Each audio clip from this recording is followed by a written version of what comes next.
പ്രണയവർണ്ണങ്ങൾ. രചന, അവതരണം മിത്രവിന്ദ. നിങ്ങൾ കൂടെ കൂടെ എന്നെ അത് ഓർമ്മിപ്പിക്കണ്ട, എനിക്കെല്ലാം അറിയാം. അവൾ വെളിയിലേക്ക് ഇറങ്ങിപ്പോയി. അവനൊരു നിമിഷം അവളുടെ പോക്കും നോക്കി നിന്നു. എന്നിട്ട് ഡ്രസ്സിംഗ് റൂമിലേക്ക് പോയി. ഹരി, മോനെ, ബ്രേക്ക്ഫാസ്റ്റ് കഴിക്കാൻ വരൂ. ദേവി പതിവ് പോലെ അവനെ ഉറക്കെ വിളിച്ചു. അവൻ ഇറങ്ങിച്ചെന്നപ്പോൾ നച്ചുവെ എടുത്തുകൊണ്ട് വരുന്ന ഗൗരിയാണ് കണ്ടത്. കുഞ്ഞിൻ്റെ വയറിൽ ഇക്കിളിപ്പെടുത്തിക്കൊണ്ട് അവൾ കുഞ്ഞിനെ ചിരിപ്പിക്കുകയാണ്. കുഞ്ഞ് ചിരിച്ചപ്പോൾ അവളും കില ചിരിച്ചു. നിര തെറ്റാതെ അവളുടെ പല്ലുകൾ കാണാൻ ഒരു പ്രത്യേക ഭംഗിയാണല്ലോ എന്ന് അവൻ ഓർത്തു. ഹരിയെ കണ്ടതും കുഞ്ഞ് കൈകാലിട്ട് ഇളക്കാൻ തുടങ്ങി. അവനപ്പോൾ ഗൗരിയുടെ അടുത്തേക്ക് ചെന്നു കുഞ്ഞിനെ മേടിച്ചു. കരങ്ങൾ തമ്മിൽ സ്പർശിച്ചുവെങ്കിലും ഗൗരി പെട്ടെന്ന് തന്നെ അകന്നു മാറി.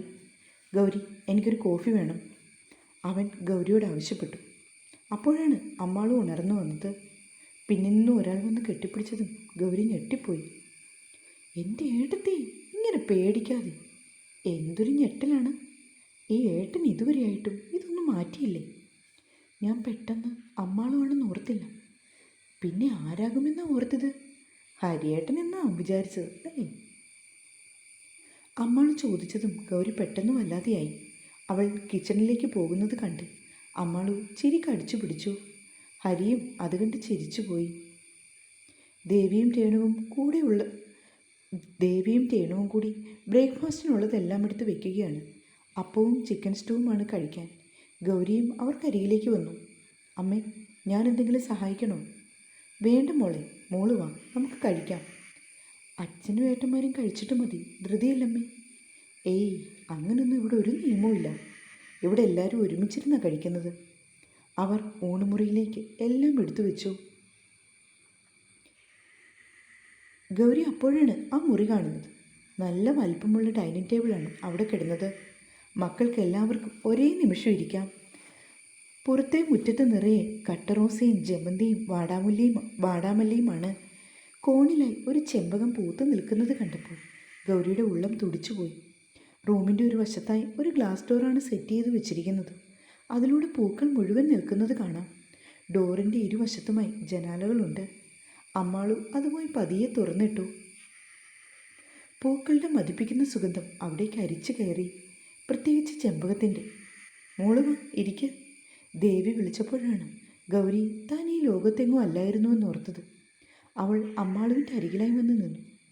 ദേ കൊച്ചെ, ഈ മനുഷ്യൻ്റെ തണലാകാനാ കൊച്ചിനെ ഇങ്ങോട്ട് കൊണ്ടുവന്നത്. അതുകൊണ്ട് ഇങ്ങേരുടെ അടുത്ത് പോയി ഇരുന്നോണം കേട്ടോ. എന്നും ഇതൊന്നും പറഞ്ഞ് ഓർമ്മിപ്പിക്കാൻ ഞാനിവിടെ കാണില്ല, അതുകൊണ്ടാ. അല്പം ഗൗരവത്തിൽ അമ്മാളു പറഞ്ഞു. എന്നിട്ട് ഹരിയുടെ അരിയിൽ കിടന്ന കസേരയിൽ അമ്മാളു അവളെ പിടിച്ചിരുത്തി. പെട്ടെന്ന് അമ്മാളു ഒരു വശത്തേക്ക് ചെരിഞ്ഞുപോയി. ഹരി അപ്പോഴേക്കും അവളെ താങ്ങിയിരുന്നു. അങ്ങനെ എല്ലാവരും കൂടി ഒരുമിച്ചിരുന്നാണ് ഭക്ഷണമൊക്കെ കഴിച്ചത്. ഒരുപാട് തമാശകളൊക്കെ അമ്മാളു പറയുന്നുണ്ട്. ഭക്ഷണം കഴിക്കുമ്പോൾ മിണ്ടാതിരുന്ന് കഴിക്കാൻ അവളോട് മുത്തശ്ശി ആവശ്യപ്പെട്ടു. ഭക്ഷണമൊക്കെ കഴിച്ച ശേഷം ഗൗരി വീണ്ടും അമ്മയുടെ അരികിലേക്ക് വന്നു. അപ്പോൾ അമ്മിണിയമ്മ എത്തിയിട്ടുണ്ട്. അമ്മിണിയമ്മ, ഗൗരി അവരുടെ അരികിലേക്ക് വന്നു. ആ, ഞാൻ മോളെ ചോദിക്കുമായിരുന്നു. ഞാൻ അമ്മാളുവിൻ്റെ അടുത്തായിരുന്നേ. അമ്മ കാലത്ത് എൻ്റെ അടുത്ത് വന്നു. മോളുടെ ഫോൺ തന്നു വിട്ടേ. ഗൗരിക്ക് അവളുടെ ഫോൺ കൈമാറിക്കൊണ്ട് അവർ പച്ചക്കറികളൊക്കെ ഫ്രിഡ്ജിൽ നിന്ന് എടുത്തു വെച്ചു. അവളപ്പോൾ അതെല്ലാം വെള്ളത്തിലേക്ക് കഴുകുവാനായി എടുത്തിട്ടു. സാമ്പാറും അച്ചിങ്ങയും മെഴുക്കുരട്ടിയും വയ്ക്കാം അല്ലേ അമ്മിണിയമ്മേ? ശരി ദേവിക്കുഞ്ഞെ. കാബേജ് കഷ്ണങ്ങൾ ചോപ്പറിലിട്ട് അരിയുകയാണ് ദേവി. ഗൗരിയപ്പോൾ നാളികേരം ചിരകാനായി എടുത്തു. ഞാൻ ചിരകിക്കോളാം മോളെ, അതവിടെ വെച്ചേക്ക്. അമ്മിണിയമ്മ പറഞ്ഞെങ്കിലും ഗൗരി അതെടുത്ത് ചിരകി തുടങ്ങി. രേണുവും നീലിമയും കുഞ്ഞിനെ കളിപ്പിച്ച് ഹോളിൻ്റെ അടുത്തുള്ള മുറിയിലിരിക്കുകയാണ്. ഗൗരിയെടുത്ത് എവിടെ? അമ്മാളു അവർക്കരികിലേക്ക് വന്നു. പുതുമോടിയല്ലേ, മുകളിൽ അവൻ്റെ അടുത്ത് കാണും, രേണു പറഞ്ഞു. അതിന് ഏട്ടനും അച്ഛനുമായിട്ട് എന്തോ ഡിസ്കഷനാണ്. ഞാൻ വിചാരിച്ചു ഏട്ടത്തി എവിടെയുണ്ടെന്ന്. അമ്മാളും മുറിയിൽ നിന്ന് ഇറങ്ങിപ്പോയി. ഗൗരി വന്നപ്പോൾ നമ്മളൊക്കെ ഔട്ടായി അല്ലേ ചേച്ചി? നീലിമ രേണുവിനെ നോക്കി. ഏയ്, അതൊക്കെ നീലിമയ്ക്ക് തോന്നുന്നതാ. ആ കുട്ടി ഒരു പാവമാ. പിന്നെ ഹരിയോടെല്ലാവർക്കും ഒരു പ്രത്യേക വാത്സല്യമുണ്ടല്ലോ, അത് കുറച്ച് ഗൗരിയോട് തോന്നിക്കാണും. അധികം പ്രായമില്ലല്ലോ അവൾക്കും. ആ, മുട്ടയെന്ന് വിരിയുന്നതിന് മുന്നേ പ്രേമിച്ചു വന്നാൽ പ്രായമൊന്നും ആകത്തില്ല, നീലിമ പറഞ്ഞു. അവൾക്ക് ഗൗരിയോട് എന്തോ ഒരു കുശുമ്പുണ്ടെന്ന് രേണുവിന് തോന്നി. പക്ഷെ അവളൊന്നും നീലിമയോട് ചോദിച്ചുമില്ല. അമ്മാളും അടുക്കളയിൽ ചെന്നപ്പോൾ ഗൗരി നാളികേരമെല്ലാം ചിരകി കഴിഞ്ഞു. എൻ്റെ അമ്മേ, ഈ പാവം കൊച്ചിനെ വന്നപ്പോൾ തന്നെ അടുക്കളയിൽ കയറ്റിയോ? അവൾ താടിക്ക് കൈയും കൊടുത്ത് നിന്നു. എന്നിട്ട് ഗൗരി ചിരകി വെച്ച കുറച്ച് നാളികേരമെടുത്ത് വായിലേക്കിട്ടു. അയ്യോ, അമ്മ പറഞ്ഞിട്ടൊന്നുമല്ല, ഞാൻ വെറുതെ നിന്നപ്പോൾ ചെയ്തതാ അമ്മാളൂ. ശരി ശരി, ഏട്ടത്തി ഇങ്ങോട്ട് വന്നേ, എനിക്ക് കുറച്ച് കാര്യങ്ങൾ പറയാനുണ്ട്. അവൾ ഗൗരിയുടെ കയ്യിൽ പിടിച്ച് വലിച്ചുകൊണ്ട് വെളിയിലേക്ക് പോയി. മുറ്റത്ത് കോണിൽ നിൽക്കുന്ന ചെമ്പകമരത്തിൻ്റെ ചോട്ടിലേക്കാണ് അവളെ അമ്മാളു കൊണ്ടുപോയത്. പച്ച പുൽത്തകടിയിന്മേൽ കൂടി രണ്ടാളും നടന്നു. അവിടെ ഓരത്ത് ഒരു ബെഞ്ച് പണിതിട്ടിട്ടുണ്ട്. അവർ രണ്ടാളും അവിടെ പോയി ഇരുന്നു. പലതരം റോസാണ് അവിടെ നിറഞ്ഞു നിൽക്കുന്നത്. എന്ത് ഭംഗിയാണ് ഈ പൂക്കൾ കാണാൻ, ഗൗരി പറഞ്ഞു. എല്ലാം എൻ്റെ ഏട്ടൻ്റെയാ. ഏട്ടൻ ഈ പൂക്കളെല്ലാം ജീവൻ്റെ ജീവനാ. ഏട്ടത്തി അതുപോലാണോ? ഗൗരി അതിന് മറുപടി ഒന്നും പറഞ്ഞില്ല. എന്നാൽ ഏട്ടത്തിക്ക് വേറൊരു കൂട്ടം കാണണോ? എന്താണ്? വരൂ. അവൾ അമ്മാളുവിൻ്റെ പിറകെ പോയി. വീടിനോട് അല്പം മാറി ഒരു കുളം, അതിൽ നിറയെ താമര. ഓ, ബ്യൂട്ടിഫുൾ. ഗൗരി കണ്ണുകൾ നിറച്ച് കാണുകയാണ്. ഇതാണ് ഹരിയേട്ടൻ്റെ ഫേവറേറ്റ് പ്ലേസ്. ഏടത്തേക്ക് നീന്തലറിയോ? കുറേശ്ശെ. ഒരു ദിവസം നമുക്കിറങ്ങാം. ഒരുപാട് ആഴമുണ്ടോ? ഒരുപാടൊന്നുമില്ല, പക്ഷേ ഈ വശത്തൂടെയൊക്കെ നീന്താം. പിന്നെ അമ്മയൊക്കെ ഇല്ലാത്തപ്പം മതി. അമ്മ അറിഞ്ഞാൽ സമ്മതിക്കില്ല.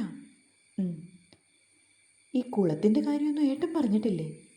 അമ്മാളുവിൻ്റെ ചോദ്യം കേട്ട് ഗൗരി ഒന്ന് പകച്ചു. പക്ഷേ അവൾ പുറമേ കാണിച്ചില്ല. ഇടയ്ക്ക് പറഞ്ഞിട്ടുണ്ട്, പക്ഷെ ഞാൻ ഇത്രയും വിചാരിച്ചില്ല. അവൾ പറഞ്ഞൊപ്പിച്ചു. തിരികെ രണ്ടാളും കൂടി വീട്ടിലേക്ക് നടന്നുപോയി. നിങ്ങളിതെവിടെയായിരുന്നു? ഞാൻ ഏട്ടത്തിയമ്മ ഇവിടെയൊക്കെ ഒന്ന് ചുറ്റി കാണിക്കായിരുന്നു മുത്തശ്ശി.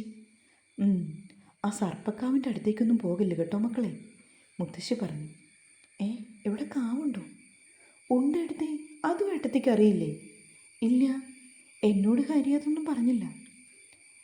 ബെസ്റ്റ്. ഇവിടെ ഒരു കാവുണ്ട്. എല്ലാ മാസവും ആയില്യത്തിന് പൂജയുണ്ട്. പിന്നെ ചിങ്ങത്തിലെ ആയില്യത്തിന് ഇവിടെ ഉത്സവമാണ്. നാഗരാജാവും നാഗയക്ഷിയമ്മയും ഉണ്ട്. ഇവിടെ വിവാഹം കഴിഞ്ഞ സ്ത്രീകളെല്ലാവരും നോയം പിടുത്താണ് കാവിൽ വരുന്നത്. കുറേ പൂജയും ഹോമവും പാനവായനയും ഒക്കെയുണ്ട്. ഇതൊക്കെ കേട്ട് ഗൗരി നിൽക്കുകയാണ്. പിന്നെ തിരുവാതിരയ്ക്ക് ഇവിടെ ക്ഷേത്രത്തിൽ ഉത്സവം. എടുത്തിന്ന് പോയില്ലേ ഉമാമഹേശ്വര ക്ഷേത്രം? ഓവ്, അവിടെ എല്ലാവരും പോകും. എന്ത് രസമാണെന്നോ. അന്ന് എട്ടങ്ങാടി നേതിക്കലും പൂച്ചൂടലും തിരുവാതിരയും. പിന്നെ ഇവിടെ കുളത്തിൽ അമ്മയും ഏട്ടത്തിമാരുമൊക്കെ തുടിച്ചു കുളിക്കും. ചെറിയന്മാരൊക്കെ വരും. നല്ല രസമാണ്.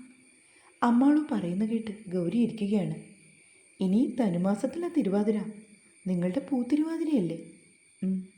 അവൾ യാന്ത്രികമായി മൂളി.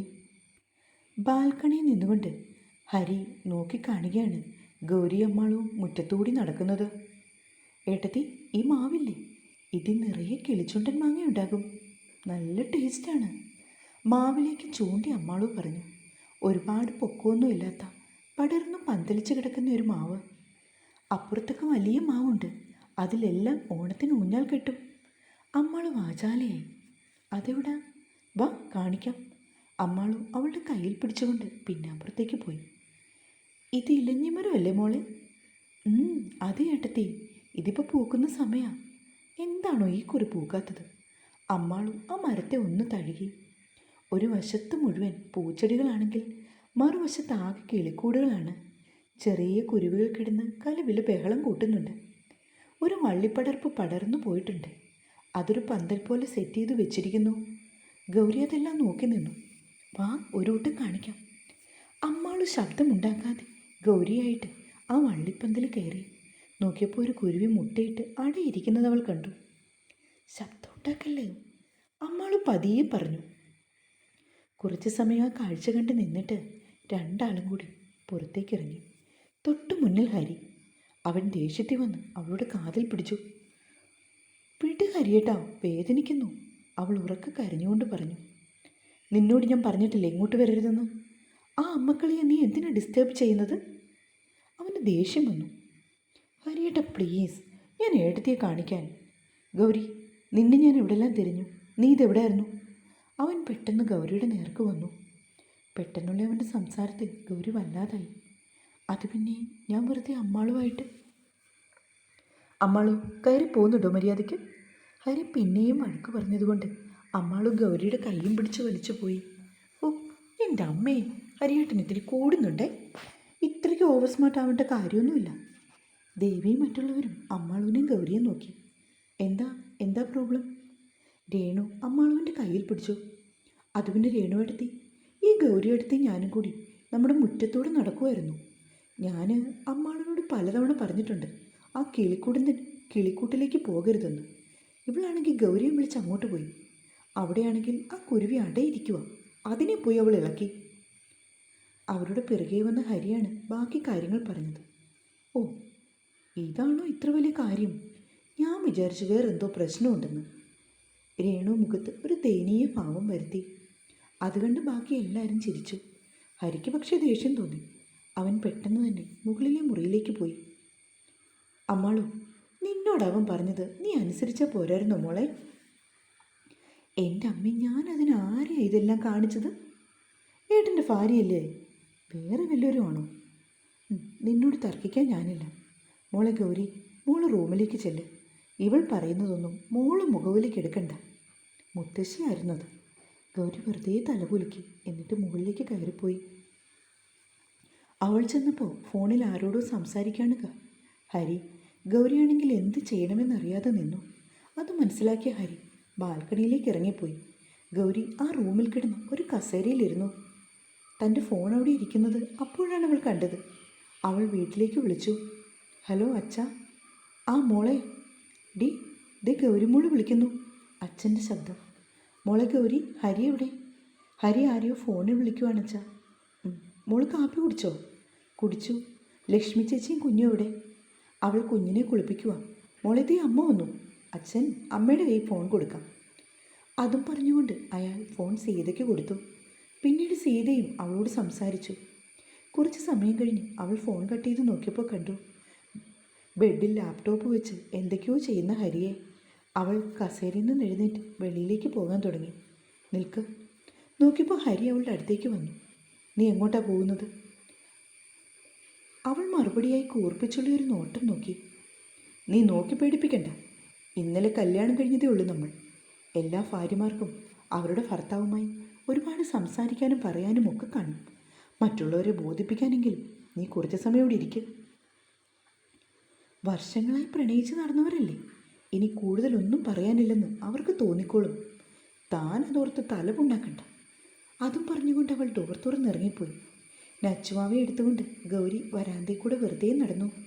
നീലിമയ്ക്ക് അവളോട് കുശുമ്പ് തോന്നുമെങ്കിലും കുഞ്ഞിനോടുള്ള ഗൗരിയുടെ സ്നേഹം കാണുമ്പോൾ അവൾ അത് മറക്കും. രേണുവും ഉണ്ണിയും ഉച്ചയ്ക്ക് ശേഷം മടങ്ങും. അപ്പോഴമ്മാളുവിനെ ഹോസ്റ്റലിൽ ഇറക്കാനാണ് പ്ലാൻ. മോനെ ഹരി, നീയും ഗൗരിമോളും കൂടി പത്മിനി ചിറ്റയുടെ വീട് വരെ ചെല്ലുക കേട്ടോ. അവളിപ്പോൾ വിളിച്ചിരുന്നേ നിങ്ങളോട്. അങ്ങോട്ടിന്ന് വൈകുന്നേരം ഇറങ്ങാൻ പറഞ്ഞു. ഗോപിനാഥ മേനോൻ ഉച്ചയ്ക്ക് ഊണ് കഴിച്ചുകൊണ്ടിരുന്നപ്പോൾ ഹരിയോട് പറഞ്ഞു. പോകാം അച്ഛ. ജാനകിയമ്മയുടെ ഇളയ മകളാണ് പത്മിനി. ഇന്നവിടെ സ്റ്റേ ചെയ്യാനാണോ മോനെ? അല്ലമ്മേ, ഞങ്ങൾ രാത്രി തിരിച്ചു വരും. ഊണ് കഴിഞ്ഞ് ഒന്ന് റെസ്റ്റ് എടുത്തിട്ട് പോകുവാനാണ്. രേണുവും ഉണ്ണിയുമൊക്കെ. അമ്മാളൂനാണെങ്കിൽ ഭയങ്കര മടിയായിരുന്നു പോകുവാൻ. അവൾ ഗൗരിയുമായിട്ട് സംസാരിച്ചുകൊണ്ട് അവരുടെ റൂമിലിരുന്നു. ഹരി എന്തൊക്കെയോ വർക്കുകൾ ചെയ്തുകൊണ്ടിരിക്കുകയാണ്. അമ്മാളു ഉപ്പിലിട്ട നെല്ലിക്ക എടുത്തുകൊണ്ട് വന്ന് കഴിക്കുന്നു. ഗൗരിക്കിത് കണ്ട് നാവിൽ വെള്ളം മൂരും. ഗൗരിക്കെന്നല്ല ആർക്കും തോന്നും. അതുപോലെയാണ് അവളുടെ കഴിക്കൽ. ഗൗരിക്കും അവൾ വായിൽ വെച്ചു കൊടുത്തു. ഏട്ടൻ ഇതൊന്നും അത്ര ഇഷ്ടമല്ല, പുളിയാണെന്ന് പറഞ്ഞ് കഴിക്കില്ല, അവൾ പതിയെ പറഞ്ഞു. ഇടയ്ക്ക് അവൾ ഒരെണ്ണമെടുത്ത് ഹരിക്ക് കൊടുക്കാനായി ഗൗരിയുടെ കയ്യിൽ കൊടുത്തു. പെട്ടെന്ന് ഹരി വല്ലാതായി. കൊണ്ടുപോയി വായിലേക്ക് വെച്ചു കൊടുക്കുക. ഏട്ടൻ്റെ ഒരു എക്സ്പ്രഷൻ ഞാൻ വീഡിയോ ആയിട്ട് എടുക്കാം. അത് വേണോ? ഇഷ്ടമല്ലെങ്കിൽ എന്നെ വഴക്ക് പറയും. പേടിക്കണ്ട, ചെല്ല്, ഞാനില്ലേ കൂടെ. വേണ്ട അമ്മാളു, ഏട്ടന് ദേഷ്യമാകും. എങ്കിൽ ഏട്ടൻ അറിയാതെ കൊടുക്കാം. വെയിറ്റ്, അവൾ പറഞ്ഞു. ഏട്ടാ, ഒന്ന് കണ്ണടച്ചേ. നീ പോ അമ്മാളു, മിണ്ടാതെ. പറയുന്ന കേക്ക്, ഒരു സർപ്രൈസ് ഉണ്ട്. മിണ്ടാതിരിക്കും പെണ്ണേ, ഞാനിവിടെ ഓരോ ജോലിയിലാണ്. അവൻ ലാപ്പിൽ എന്തൊക്കെയോ ചെയ്യുകയാണ്. ഏട്ടാ, എന്നോട് ഇഷ്ടമുണ്ടെങ്കിൽ ഏട്ടൻ ഒന്ന് കണ്ണടച്ചേ. 5 മിനിറ്റ് മതി പ്ലീസ്. ഞാനിന്ന് പോവാ ഏട്ടാ, അതാണ്. ഇനി ഉടനെ ഒന്നും എൻ്റെ ശല്യം ഏട്ടൻ ഉണ്ടാവില്ല. അവന് മനസ്സിലായി ഇവൻ ഏതെങ്കിലും തരത്തിൽ ഉപ്പിലിട്ട നെല്ലിക്ക കഴിപ്പിക്കാനുള്ള തന്ത്രമാണെന്ന്. കുറേ നാളായി അവൾക്കിട്ട് തിരിച്ച് ഒരു പണി കൊടുക്കാൻ കാത്തിരിക്കുമായിരുന്നു അവൻ. ശരി ശരി, അവൻ കണ്ണുകൾ അടച്ചു. 1 മിനിറ്റ്, ഏട്ടൻ ചിലപ്പോൾ കണ്ണു തുറക്കുമെന്ന് പറഞ്ഞ് അവൾ ഗൗരിയുടെ ഒരു ഷാൾ എടുത്തുകൊണ്ട് വന്നു അവൻ്റെ കണ്ണുകൾ കെട്ടി. അമ്മാളു അവൻ്റെ ഫോൺ കയ്യിലെടുത്തു. എന്നിട്ട് വീഡിയോ ബട്ടൺ പ്ലേ ചെയ്തു. ഗൗരിയോട് കൈകൊണ്ട് ആംഗ്യം കാണിച്ചു. അവൾക്ക് പേടി കാരണം എന്ത് ചെയ്യണമെന്നറിയില്ല. ഒടുവിൽ അമ്മാളു കണ്ണടച്ചു. ഗൗരി വിറച്ചുകൊണ്ട് അവൻ്റെ അരികിലേക്ക് വന്നു. ഏട്ടാ please open your mouth. Ammalu അവൻ്റെ അടുത്ത് ചെന്ന് പറഞ്ഞിട്ട് പുറകോട്ട് മാറി. അവൻ അമ്മാളു പറഞ്ഞതുപോലെ ചെയ്തു. പെട്ടെന്ന് ഗൗരി അവൻ്റെ വായിലേക്ക് നെല്ലിക്ക ഇടാൻ തുടങ്ങിയതും അവൻ അമ്മാളു ആണെന്ന് കരുതി ഗൗരിയുടെ ഇടുപ്പിൽ പിടിച്ച് അവളെ മടിയിലേക്ക് ഇരുത്തി. ഗൗരി അവൻ്റെ കയ്യിൽ കിടന്ന് കുതറി. പക്ഷേ ഹരി വിട്ടില്ല. നെല്ലിക്ക എടുത്ത് അവളുടെ വായിലേക്ക് വെക്കുന്നതിന് മുൻപായി അവൻ കണ്ണിലെ കെട്ടഴിച്ചു മാറ്റി. അവൻ്റെ നെഞ്ചോട് ചേർന്നിരിക്കുന്ന ഗൗരിയാണ് ഹരിയപ്പോൾ കണ്ടത്. അവൻ്റെ ഇടത് കൈ അവളുടെ ഇടുപ്പിലായിരുന്നു. പെട്ടെന്ന് അവൻ സ്തംഭിച്ചു പോയി. അവൾ ഞെട്ടിപ്പിടിഞ്ഞെഴുന്നേറ്റു. ഹരി അമ്മാളുവിൻ്റെ അടുത്തേക്ക് പാഞ്ഞതും അവൾ ഫോൺ കിടക്കയിലേക്ക് ഇട്ടിട്ട് എഴുന്നേറ്റ് ഓടിപ്പോയി. ഗൗരിക്ക് ദേഷ്യം കൊണ്ട് മുഖമൊക്കെ തുടുത്തു വന്നിരുന്നു. ഹരിയും ആകെ വല്ലാതെയായി. അവനും അമ്മാളുവാണെന്ന് ഓർത്തില്ല. അവൻ ഗൗരിയെ നോക്കി. സോറി, തൻ്റെ ഒരു സോറി, അതും തൻ്റെ കയ്യിൽ വെച്ചാൽ മതി. വൃത്തികെട്ടവൻ, തനിക്ക് നാണമില്ലേടോ.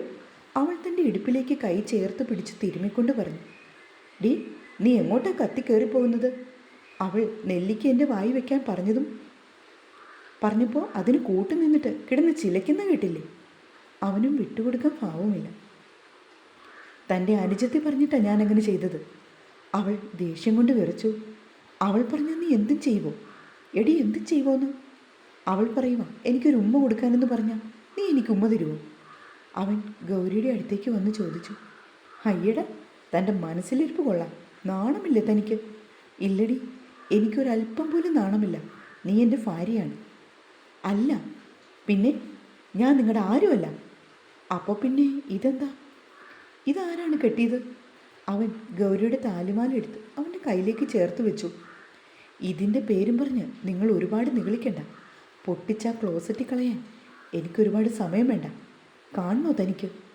എന്തിടും എടി എന്നൊരു അലർച്ചയോടെ അവൻ അവളുടെ കഴുത്തിൽ കുത്തിപ്പിടിച്ചു.